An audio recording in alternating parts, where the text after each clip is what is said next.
Welcome to Next to Madison, a podcast to help you live your best life. Welcome back to another fun episode of Next to Madison. I am your host, Madison Malloy, and on this episode, we are sitting down with the amazing Mikey C-Roc. He's an entrepreneur, speaker, host of the What Are You Made Of podcast, and also one of the founders of That One Agency, which is one of the biggest podcast networking agencies out there. So you're going to want to hear this. Mikey is one of the most inspirational, positive, uplifting people that I've ever spoken to. And he really dives into talking about assessing your day, morning routines, but more importantly, end of day routines, changing your perspective, creating unbreakable mindsets, not blocking your blessings that are coming, and more importantly, discovering your why, not what you think you should be doing. What is your why and why you're doing it? So stay tuned. We'll be right back after this brief message on Next to Madison with our amazing guest. Hey, it's Madison Malloy. I just wanted to remind you to make sure you grab a copy of my book, Time to Lighten the Fuck Up. It is a great, funny self-help book that is going to help you get out of your own way. I have already helped thousands and thousands of people, and they are on their way to living their dream life, and I want every listener to be able to live their dream life as well. So grab a copy of the book on Amazon, Barnes & Noble, or even the audiobook on Audible. Now back to the show. All right, we are back with our unbelievable, amazing guest. We've got Mikey C-Roc in the house. He is a speaker, entrepreneur, and the host of the famous What Are You Made Of podcast. Mikey, how are you? I'm doing great. Thanks, Madison. Great, glad to be here, and I'm filled with gratitude. I'm humbled to, pop on people's podcasts and have the opportunity to share my story and inspire other people. So thank you. Yeah, you're very inspiring, and you've built an amazing career for yourself. So I want to ask, because this is a famous question that you ask on your podcast. You ask every guest, what are you made of? So I want to ask you the same thing. What are you made of?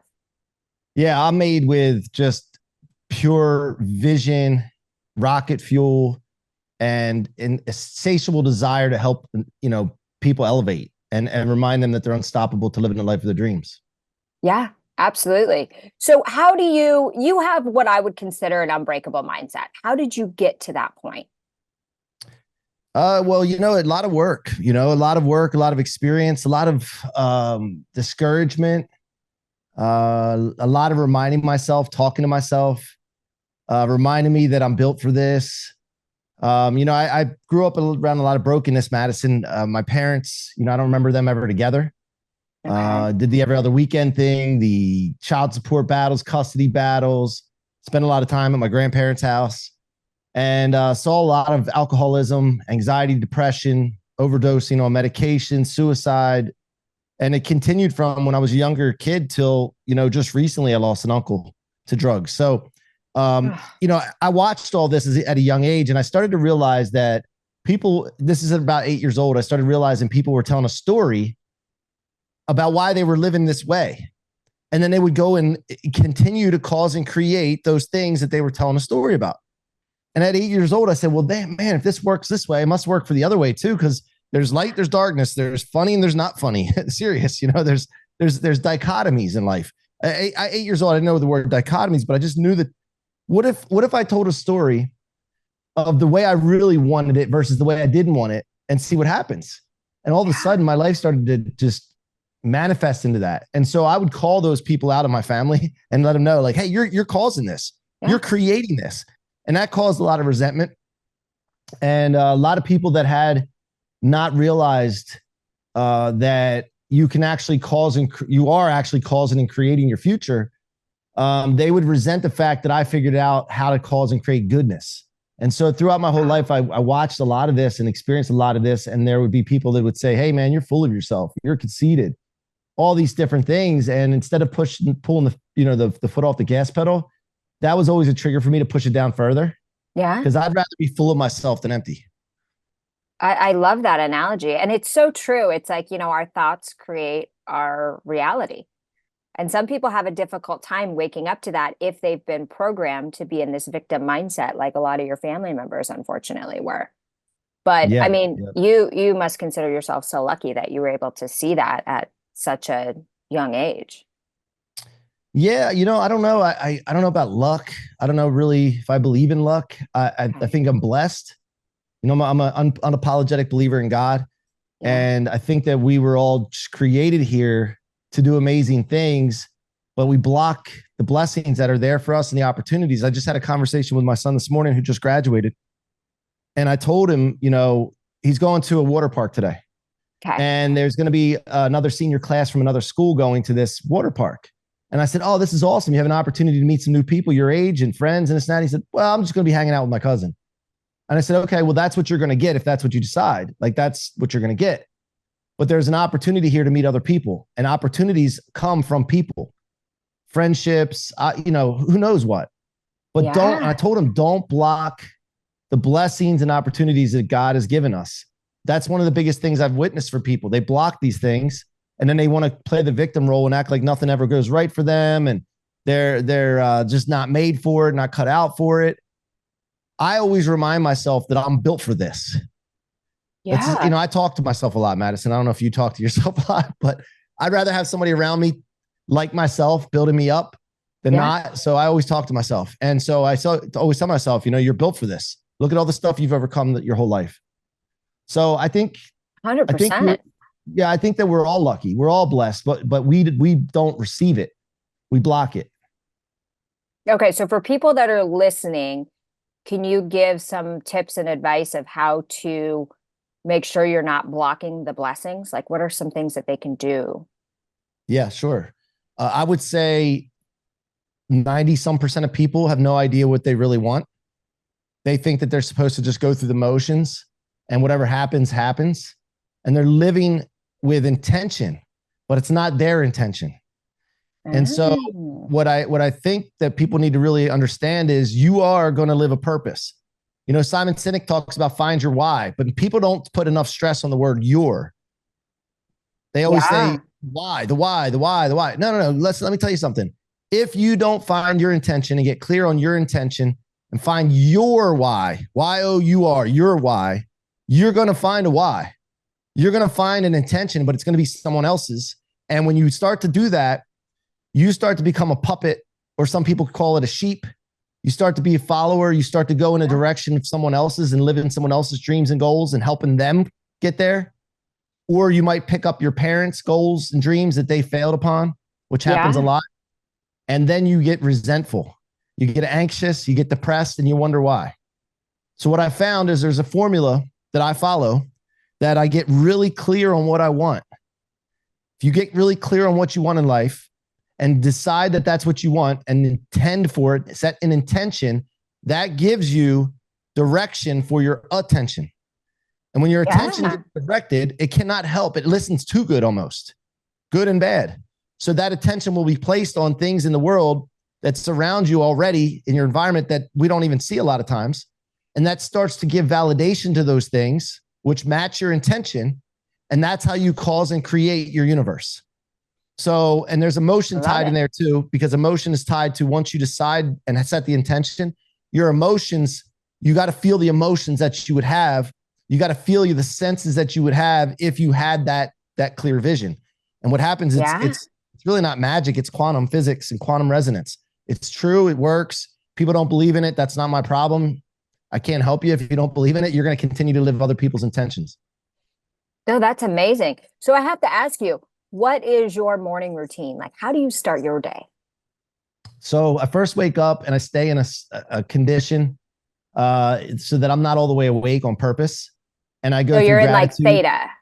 Yeah, theta. Yep. I go through gratitude and just really get extremely thankful and clear on what I have in my life.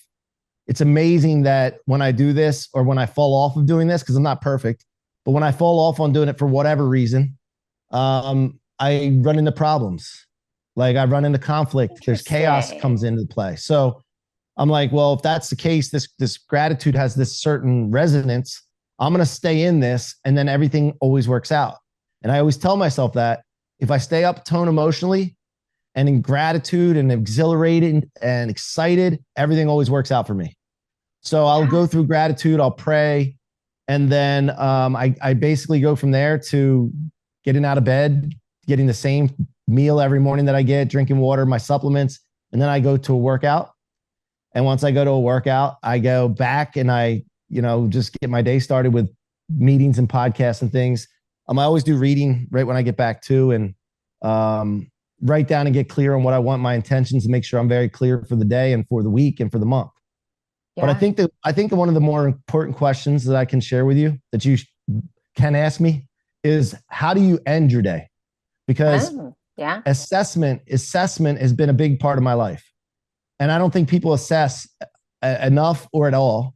Most people don't assess their lives, their businesses, their finances, their relationships until they have a problem or until something bursts. Yes. And so assessment leads to elevation. I've been taught that. I've been experienced that. So at the end of every day, I'm always assessing how my day was, how my thoughts were, how my words were, how my actions and behaviors were, and how my environment was. Who did I have in my environment? Who did I interact with? How the relationships? And it's not something that I go in detail and write stuff down. I'm just going through it in my mind, meditating on it, praying about it. Because when I do this, it gives me an opportunity to correct as fast as possible the next day. So like, here's an example. My son's hard-headed like me, right? And sometimes we conflict. And it's because I want something done at some point and he wants to argue with me about it. And then I'm like, okay, instead of just letting it go, sometimes I'm like, no, you're going to do this. And it's before you know it, it gets out of hand where we're just like, we argue with each other. And I'm like, I don't want that. And I know he doesn't want that. Right. So if I have a day where that happens, that night I'll say, you know what? How can I control this? How am I the one responsible to handle this? And what do I need to do to correct it so that the next time it doesn't get into a reaction thing? I'm able to slow things down and say, this isn't happening. This evil's not going to come into this relationship. And so I can correct it faster. It happens with everything across the board with my life.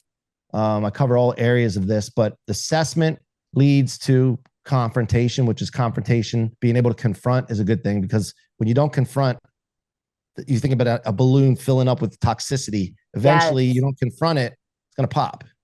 Yeah. No, that's amazing. Because, that is true. Like, I think a lot of people, when they do finish their day, they're exhausted. They wash their face, brush their teeth, and then they just get into bed, set their alarm, and start going through their head of all the stuff they have to do tomorrow or what went wrong. A lot of people focus on what went wrong instead of what went right or assessing it. So that's a great, a great reminder. Now, you are human, so obviously there's emotions where you can get frustrated or down. How do you quickly snap out of that? Well, I consider myself a superhuman. I love really that. Do. Like, I realize that we're all superhumans. Like, we really are. And we start as superhumans and we fall down to regular humans. So, and then you can get back up. You can get back up again. But we all start as superhumans, and then the experiences we have, the reactions we have, the decisions we make after failure starts to degrade us. So I've built myself back to a superhuman. And basically how I do that is, again, assessment. I can't stress this enough. And then being clear on what I want.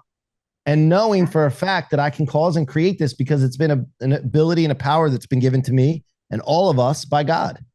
Mm-hmm. So if you don't believe this, I can't, like I said, I cannot help you. Right. Because some people will think, oh yeah, right, whatever. Well, that's why they're not experiencing what they want in life. You'll never find people that are successful and doing what they want and like satisfied with their life and grateful. You'll never find those people arguing with what I just said.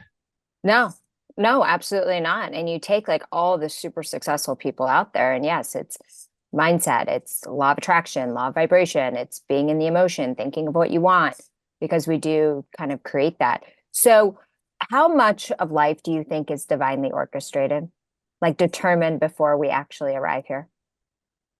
Well, I mean, I think all of it is. I mean, see, time is a man-made continuum. It's an object made by man.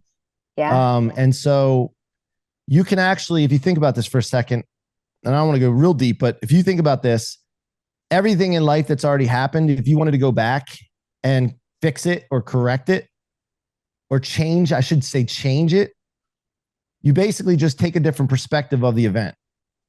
And when you take a different perspective of the event, then you change history. So I was talking to someone yesterday that had MS as a 12-year-old. She's one of our clients at that one agency. Okay. And she was talking about what she's doing now because of what happened to her. And I said, you know what? And I wrote a book about this, by the way, this sitting back here, Rocket Fuel, convert setbacks, become unstoppable. Everything that happens is energy. Everything that it creates this energy where it can be folded and molded and shaped into what you want it to be. So we have choices in life. Like you can have the stuff that comes your way. You can store it in your trunk where it weighs you down and slows you down, which things people think are bad that happen. Most people store it in their trunk. Junk in the trunk, right? You don't want junk in the trunk in this case, okay? And when that does, it slows you down, maybe even stops you, okay? Think about this MS diagnosis of this young lady who was on my show yesterday. And at 12 years old, it could have just, oh, I got MS now, so this means I'm done. I'm going to go downhill, and eventually I'm going to go and I'm going to leave this planet. Yeah. Right? That's one perspective. The other perspective is, there was somebody that told her, a doctor told her, look, you're just gonna have to make the best of this and ride it out and see, you know, what kind of life you can live while it's wrapping you up.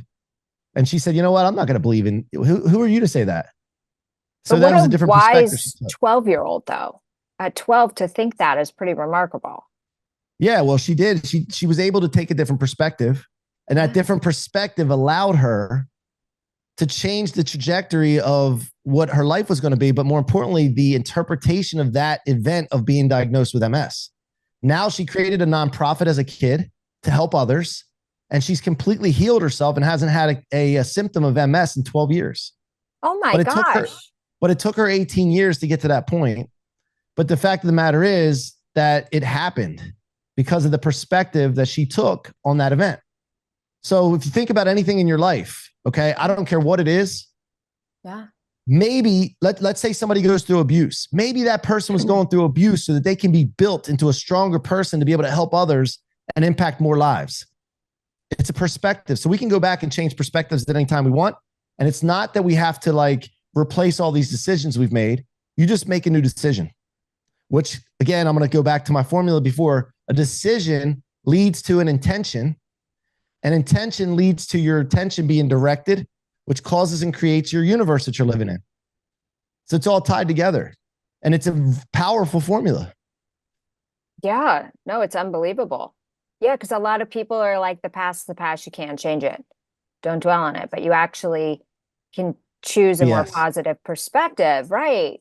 And it's like people that are here to change the world and really make an impact, like it's because they struggled. So if you're out there and you're listening and you're like, oh, like, I can't believe this happened to me, and you're in a victim mindset, yeah, it's changing that perspective that made you stronger. And now you can make more of an impact. Because if life was just easy and joyous all the time, you wouldn't have much to go off of. Yeah, I mean, you grow in your struggles. We need some variety and randomness in life. That's what life is all about. Like all of our senses have to be felt in different ways for us to have a life. Because if you don't, then here's the thing, to think about this for a second. So I think in a spiritual sense, like in a spiritual sense, it's a static, which means it's the same. So imagine a straight line and you're driving on a road and it's smooth. There's no friction on the tires or anything. It just feels so smooth. The road is straight. There's nothing to see. It's just all the same color the whole way, same temperature. Right. There's no I'm trying to think of the word. I was going to say thrust, but spice of life. Propelling. Like there's no, what is it called when you speed up? Like no acceleration. Acceleration. Well, and if you don't feel anything, right? That's not a life. That's to me what like the spiritual world would end up being like. There's nothing there like different. That's a static. Okay. If that's the case, then you're not living. So you have to have ups and downs. So it's not a static. There's differences. So when you have differences in your life, it's then how can we take those differences and maximize the ups and downs? How can we perform better from the ups and downs? How can we use the energy of the ups and downs to propel ourselves in life? Yeah. You know, so I was going to say one other thing. You had a question on I forget what it was. Anyway, let's continue. Yeah, you're like, yeah, it's like brain fart, brain fart. But no, it's true. It's kind of those up and down emotions and stuff. They always say like you wouldn't know what joy is without sadness. So it's like embrace those emotions, but also don't dwell in them, because then that becomes your reality. So if you wanted to quickly manifest something, what do? You're like, I need 10 more clients, or $100,000 by next week. What would be your specific formula for that? So I really get clear on what I want.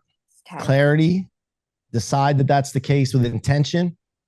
Then I'll get into a meditative state, and I will actually feel all the senses that go along with what that would be like. I feel the emotion of it. I feel like, what would I be smelling at that time? I get a concept of the smell, the touch, the taste, the sight, what something sounds like. And then I actually will feel the emotion of it. And then I start living in that. I live in that ahead of time, because here's the thing. It's not the $100,000 that I really want. I want all the senses that come along with it, and I want the emotion that comes along with it. So if I can get that ahead of time in a meditative state, I already have it. We don't like the money, the $100,000 is not actually what we want. Because imagine if you got the 100,000, let's just say that was the goal, right? Okay. Let's say you got the 100,000, but you didn't get the emotions that come along with what you think that would cause. And you didn't have the perceptions, all the precepts, the perceptions that you would get from that. Then the 100,000 isn't really what you want. Interesting. Yeah. So it's really like when I think people always say, oh, well, the law of attraction, but they forget the law of vibration, which is the key that you were mentioning, the emotions, the feelings, the senses, the smells. And then the key part you also said was like, then living as if it's already happened. I think that's where people really start to struggle. Well, and key thing here is living. What does living mean? Okay. Living is tied to experience of senses. Okay. Yeah. So if you can imagine, there's 5 known senses, maybe a 6th sense, intuition, but let's just focus on the 5 main ones: smell, touch, sight, hearing, taste. There's some people that go without some of those. There's blind people, there's deaf people. Yeah. And if you notice, blind people will have all 4 other senses elevated. I've talked to several people that were blind, several people that deaf. They have their other senses elevated. Now, imagine this. Imagine if you couldn't touch or feel, see, hear, taste, or smell. Is it possible that you could really experience anything in life? No, I mean, it'd be a very difficult life. No. No, but what life is. But how could you experience, what's a possibility that we could experience if you didn't have those 5 things? Probably nothing. So that we're not living, or we're only living to the degree that we take advantage of our senses that we have. Yeah. So my point is, great thought process. Yeah, my point is, if you want something, you just have to experience it with the senses, and our imagination can experience it without actually having it in a physical world. So use the imagination that we've been told not to. Daydream intentionally, okay, and then make it lead into feeling those senses. Because like right now, if I were to tell you, imagine you're in a kitchen and there's a bright yellow lemon sitting on the counter. Can you see that? Mm-hmm. Okay, now I want you to pick it up. All right, it's got a really waxy coat, but it's shiny. Can you feel the lemon? Yeah, oh yeah. Okay, and then if you take a sharp knife and you take the lemon sideways and you put the knife on it, watch your fingers, and you start to cut into that lemon, can you feel the texture of the lemon that the knife is cutting through? Yeah. Okay, now take the lemon, the 2 halves, and put it up to your nose and smell that lemon. Okay. You smell it? Yeah. All right, now taste it. Put it up to your mouth and taste the lemon. Can you taste it? Yeah. Now, did you actually have your mouth start to salivate a little bit? Yeah. Okay. So our imaginations work, right? But we didn't really have a lemon. We didn't cut into a lemon. Right. Not in a kitchen. Example. Yeah. It's just an example of how to cause and create in your world. Now, I guarantee you're going to run into a lemon today. You're going to see a lemon. You're going to experience a lemon somehow, some way. That's how it works. I don't know. Like I said, I didn't create this stuff. but I just use it and follow it, and it seems to make everything better in my life and those around me. Yeah. No, absolutely. Imagination is key, right? And create your whole life with imagination. So what's the best piece of advice you've ever received in your life? Oh man, I've received several, but and I didn't always understand when I was told it. Number one, I got to give you a couple. Number one is, my mom told me one day when I was about 5 years old. She told me before, but really realized it at that time, that she told me about Jesus and accepting Jesus into my heart. I had no idea really what that meant, but I just followed along with it, and I started to realize it more and more as I got older through the experiences I've had and the ups and downs that I've had, and what it means to actually have accepted our Lord and Savior into my heart and really become as much as possible like him. And so I respect other people's beliefs, but what happens is when we're created in the image of God, that means that we're intended to be God-like, not for ego, not for, all the negative stuff that comes along with it, but holy and as perfect as possible. But we all fall short of it, but we were designed to be like that. So I think for that one thing, for my mom to say that to me, to introduce me to that, I think that's powerful. And then the other thing is, I read a book called The 10X Rule a while back. It's sitting back here. Grant Cardone wrote it. Yeah. And this is the first time I heard of the guy. My brother introduced me to the book. And then it's changed everything for me. It's put me on a trajectory that I'm on now. Wow. But the one thing in the book, it was about thinking bigger and then also overestimating the amount of effort it's going to take, the amount of resources it's going to take to achieve any goal, because everybody underestimates it. But that wasn't the biggest lesson. The biggest lesson in there was, don't stop thinking big. Like, I'm not going to say the exact words, but the overall concept was, you have a big light and ability inside of you. And so many people in your environment and the things that happen and around you and the energies, evil is going to try to dim your light. And you got to think big and be excited about your dreams, but don't get it twisted, because the people around you that talk you out of it, that try to discourage you, you're not crazy. You're not the crazy one. They're confused. Right. And so that lesson for me was allowed me to really push the gas pedal down when I heard people discouraging me about starting a podcast. When I started going out there building my brand, I had to hear it from my local, mainly my local community, the people around me in my environment, friends of mine, business partners, my family. But that helped me so that I didn't let that invalidate me, invalidate my dreams, that they were just confused in their reflection upon what their interpretation of their life is like compared to mine and compared to my dreams. So I just know when people do that, I feel bad for them and I'll try to help them, but I'm pushing the gas pedal down and I go harder.